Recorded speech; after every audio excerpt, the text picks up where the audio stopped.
नमस्कार जय हिंद मेरे साथियों, कैसे हैं आप सभी लोग। मैं उम्मीद करता हूं आप सभी लोग बहुत अच्छे होंगे।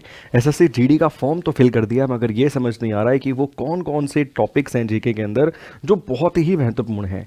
यकीन मानिए, जितने भी वर्ष से एग्ज़ाम हो रहा है लगातार कंटिन्यू, उस हर एक साल में आपको इन टॉपिक से संबंधित प्रश्न प्रीवियस ईयर में ज़रूर देखने के लिए मिलेगा।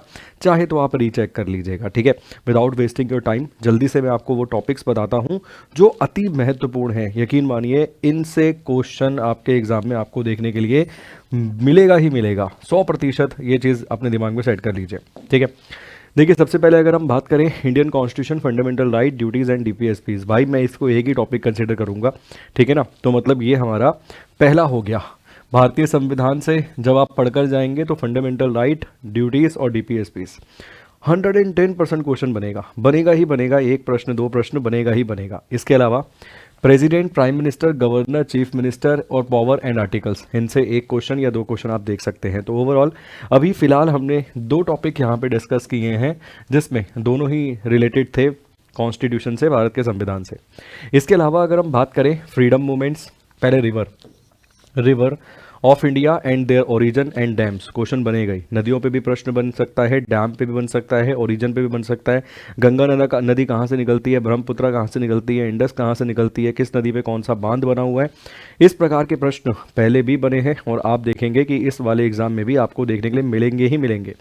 आप कम से कम ये टॉपिक्स तो बहुत अच्छे से कवर कीजिएगा। देखिए, टॉप 10 टॉपिक्स का अर्थ यहाँ पर यही नहीं केवल इतना ही पढ़ लीजिए। इसका अर्थ यहाँ पर यह है कि इन टॉपिक्स को बहुत अच्छे से कवर कीजिएगा, क्योंकि जब आप इन टॉपिक्स को बहुत अच्छे से कवर कर लेंगे तो मैं 100% आपको गारंटी दे सकता हूँ कि आप मैक्सिमम नंबर स्कोर कर पाएंगे अपने जीके वाले सेगमेंट में। क्लियर? आगे आइए। चौथा है यहाँ पे फ्रीडम मूवमेंट 1857 से लेके 1947 तक। इसमें एक्ट, मूवमेंट्स, लीडर्स, ये सब चीज़ें आपको कवर करनी है। पांचवा है neighbouring countries of India and there Capitals and currency, Bharat के पड़ोसी देश।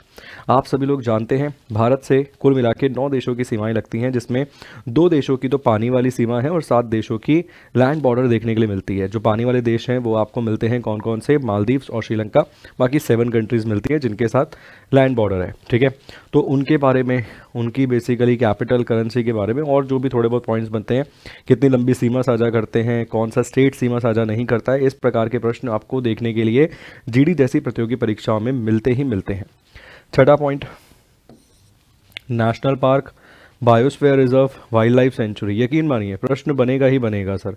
सबसे छोटा टाइगर रिजर्व कौन सा है, सबसे बड़ा टाइगर रिजर्व कौन सा है, सबसे छोटा नेशनल पार्क कौन सा है, सबसे बड़ा नेशनल पार्क कौन सा है, पहला नेशनल पार्क कौन सा है। इस तरीके से जो प्रश्न हैं वो लगातार एग्जाम में देखने के लिए मिलते हैं।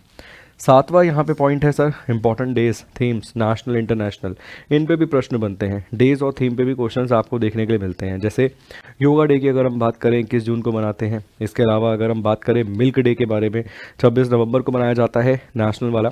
तो इस तरीके से अगर आप प्रश्न देखेंगे तो लगातार आपको क्वेश्चंस आपके एग्जाम में देखने के लिए मिलेंगे, ठीक। इसके बाद 8वां है बुक्स, ऑथर्स, फेमस अवार्ड। ये तो करंट अफेयर से भी रिलेट कर रहा है, ठीक है। यहाँ से भी प्रश्न बनेंगे, जैसे बुकर पुरस्कार किसे दिया गया, संगीत नाटक कला निधि अकेडमी अवार्ड किसे दिया गया। इस तरीके के प्रश्न पूछ लेता है एग्जाम में, ठीक।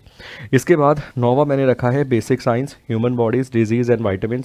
इनसे संबंधित भी कई बार एग्जाम में एक आधा प्रश्न देखने के लिए मिल जाता है। और अंत में 10वां जो टॉपिक है वो sports, cups, trophies, recent winner, event, जो स्पोर्ट्स के इवेंट होने वाले हैं। जैसे 2030 में कॉमनवेल्थ गेम्स कहाँ करवाया जाएगा, भारत में कहाँ, अहमदाबाद में।